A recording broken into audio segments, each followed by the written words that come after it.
6. The Psychology of Pleasure by Nathanial Branden. Pleasure for man is not a luxury, but a profound psychological need.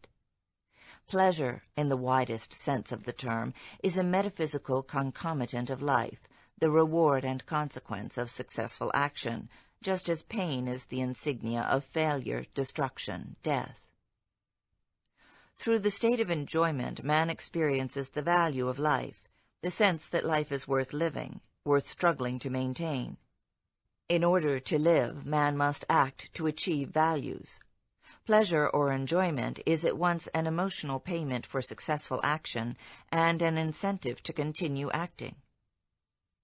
Further, because of the metaphysical meaning of pleasure to man, the state of enjoyment gives him a direct experience of his own efficacy, of his competence to deal with the facts of reality, to achieve his values, to live. Implicitly contained in the experience of pleasure is the feeling, I am in control of my existence, just as implicitly contained in the experience of pain is the feeling, I am helpless. As pleasure emotionally entails a sense of efficacy, so pain emotionally entails a sense of impotence.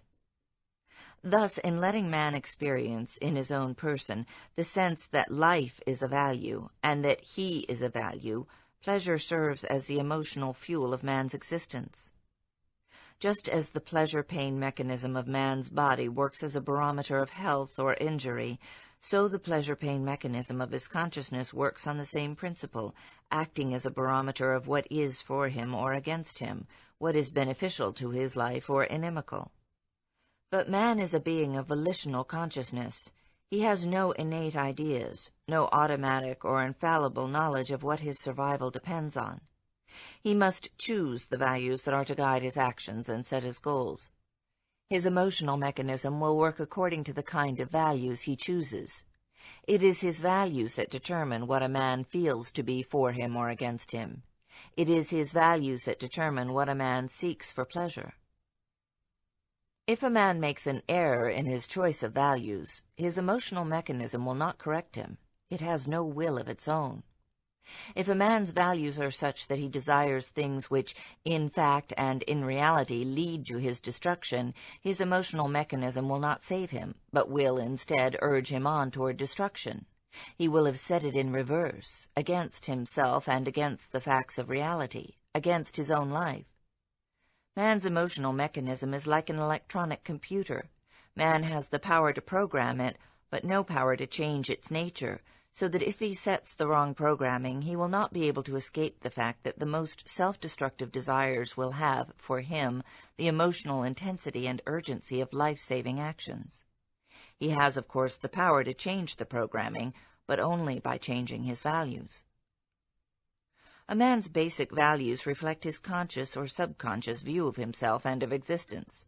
They are the expression of A, the degree and nature of his self-esteem or lack of it, and B, the extent to which he regards the universe as open to his understanding and action, or closed, i.e., the extent to which he holds a benevolent or malevolent view of existence. Thus, the things which a man seeks for pleasure or enjoyment are profoundly revealing psychologically.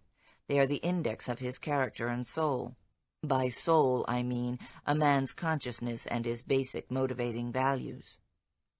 They are broadly 5 interconnected areas that allow man to experience the enjoyment of life: productive work, human relationships, recreation, art, sex. Productive work is the most fundamental of these. Through his work, man gains his basic sense of control over existence, his sense of efficacy, which is the necessary foundation of the ability to enjoy any other value. The man whose life lacks direction or purpose, the man who has no creative goal, necessarily feels helpless and out of control. The man who feels helpless and out of control feels inadequate to and unfit for existence. And the man who feels unfit for existence is incapable of enjoying it. One of the hallmarks of a man of self-esteem who regards the universe as open to his effort is the profound pleasure he experiences in the productive work of his mind. His enjoyment of life is fed by his unceasing concern to grow in knowledge and ability, to think, to achieve, to move forward, to meet new challenges and overcome them, to earn the pride of a constantly expanding efficacy. A different kind of soul is revealed by the man who, predominantly, takes pleasure in working only at the routine and familiar, who is inclined to enjoy working in a semi-daze, who sees happiness in freedom from challenge or struggle or effort. The soul of a man profoundly deficient in self-esteem, to whom the universe appears as unknowable and vaguely threatening, the man whose central motivating impulse is a longing for safety, not the safety that is won by efficacy, but the safety of a world in which efficacy is not demanded. Still, a different kind of soul is revealed by the man who finds it inconceivable that work, any form of work, can be enjoyable, who regards the effort of earning a living as a necessary evil, who dreams only of the pleasures that begin when the workday ends, the pleasure of drowning his brain in alcohol or television or billiards or women, the pleasure of not being conscious. The soul of a man with scarcely a shred of self-esteem, who never expected the universe to be comprehensible and takes his lethargic dread of it for granted, and whose only form of relief and only notion of enjoyment is the dim flicker of undemanding sensations. Still another kind of soul is revealed by the man who takes pleasure not in achievement but in destruction, whose action is aimed not at attaining efficacy but at ruling those who have attained it. The soul of a man so abjectly lacking in self-value and so overwhelmed by terror of existence that his sole form of self-fulfillment is to unleash his resentment and hatred against those who do not share his state, those who are able to live, as if, by destroying the confident, the strong, and the healthy, he could convert impotence into efficacy. A rational, self-confident man is motivated by a love of values and by a desire to achieve them. A neurotic is motivated by fear and by a desire to escape it. This difference in motivation is reflected not only in the things each type of man will seek for pleasure, but in the nature of the pleasure they will experience. The emotional quality of the pleasure experienced by the four men described above, for instance, is not the same. The quality of any pleasure depends on the mental processes that give rise to and attend it, and on the nature of the values involved. The pleasure of using one's consciousness properly and the pleasure of being unconscious are not the same, just as the pleasure of achieving real values, of gaining an authentic sense of efficacy, and the pleasure of temporarily diminishing one's sense of fear and helplessness are not the same. The man of self-esteem experiences the pure, unadulterated enjoyment of using his faculties properly and of achieving actual values in reality, a pleasure of which the other three men can have no inkling, just as he has no inkling of the dim, murky state which they call pleasure. This same principle applies to all forms of enjoyment. Thus, in the realm of human relationships, a different form of pleasure is experienced, a different sort of motivation is involved, and a different kind of character is revealed by the man who seeks for enjoyment the company of human beings of intelligence, integrity, and self-esteem, who share his exacting standards, and by the man who is able to enjoy himself only with human beings who have no standards whatever, and with whom, therefore, he feels free to be himself, or by the man who finds pleasure only in the company of people he despises, to whom he can compare himself favorably, or by the man who finds pleasure only among people he can deceive and manipulate, from whom he derives the lowest neurotic substitute for a sense of genuine efficacy, a sense of power. For the rational, psychologically healthy man, the desire for pleasure is the desire to celebrate his control over reality. For the neurotic, the desire for pleasure is the desire to escape from reality. Now consider the sphere of recreation. For instance, a party. A rational man enjoys a party as an emotional reward for achievement, and he can enjoy it only if, in fact, it involves activities that are enjoyable, such as seeing people whom he likes, meeting new people whom he finds interesting, engaging in conversations in which something worth saying and hearing is being said and heard. But a neurotic can enjoy a party for reasons unrelated to the real activities taking place. He may hate or despise or fear all the people present. He may act like a noisy fool and feel secretly ashamed of it, but he will feel that he is enjoying it all because people are emitting the vibrations of approval, or because it is a social distinction to have been invited to this party, or because other people appear to be gay, or because the party has spared him, for the length of an evening, the terror of being alone. The pleasure of being drunk is obviously the pleasure of escaping from the responsibility of consciousness. And so are the kind of social gatherings held for no other purpose than the expression of hysterical chaos, where the guests wander around in an alcoholic stupor, prattling noisily and senselessly, and enjoying the illusion of a universe where one is not burdened with purpose, logic, reality, or awareness.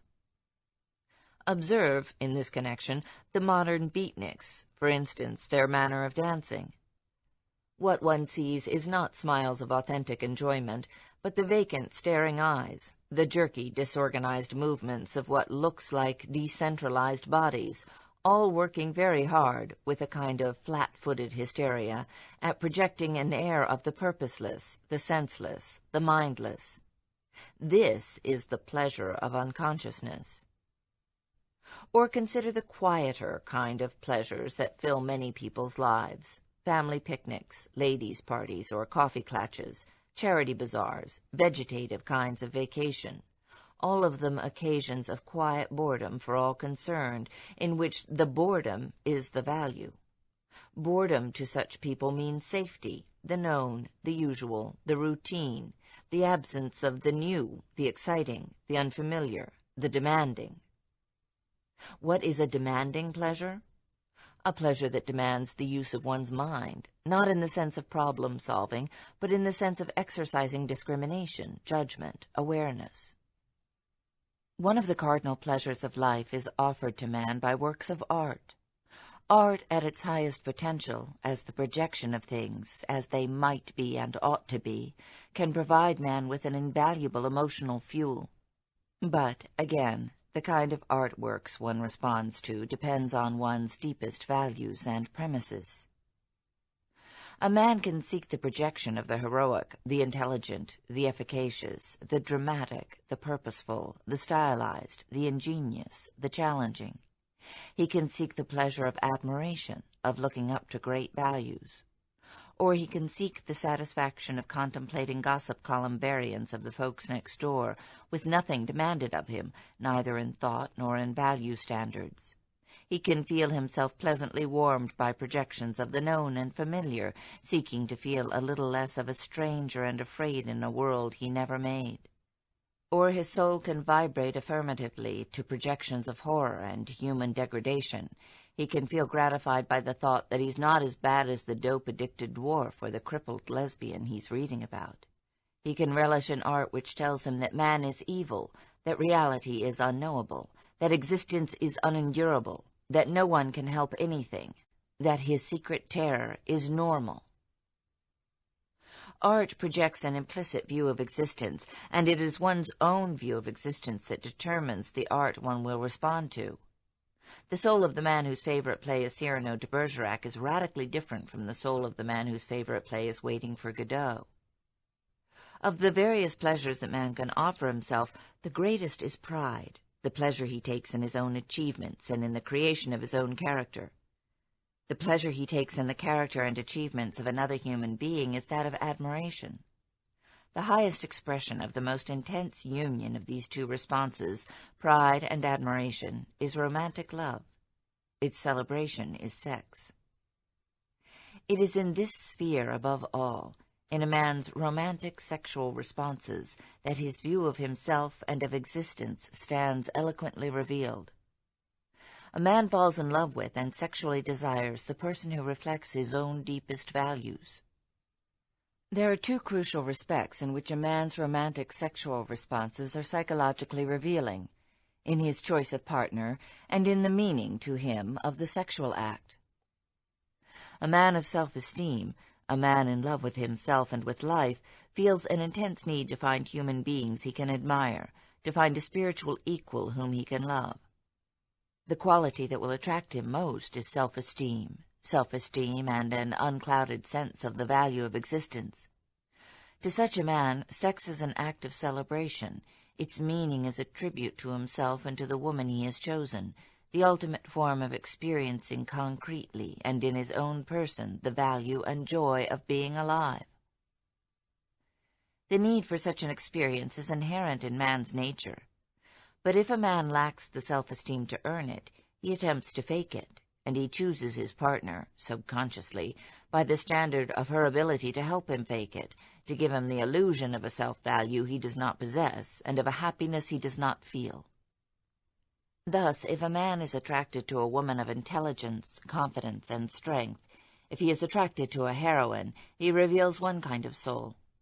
If, instead, he is attracted to an irresponsible, helpless scatterbrain whose weakness enables him to feel masculine, he reveals another kind of soul. If he is attracted to a frightened slut whose lack of judgment and standards allows him to feel free of reproach, he reveals another kind of soul. The same principle, of course, applies to a woman's romantic sexual choices. The sexual act has a different meaning for the person whose desire is fed by pride and admiration, to whom the pleasurable self-experience it affords is an end in itself, and for the person who seeks in sex the proof of masculinity or femininity, or the amelioration of despair, or a defense against anxiety, or an escape from boredom. Paradoxically, it is the so-called pleasure chasers, the men who seemingly live for nothing but the sensation of the moment, who are concerned only with having a good time, who are psychologically incapable of enjoying pleasure as an end in itself. The neurotic pleasure chaser imagines that, by going through the motions of a celebration, he will be able to make himself feel that he has something to celebrate.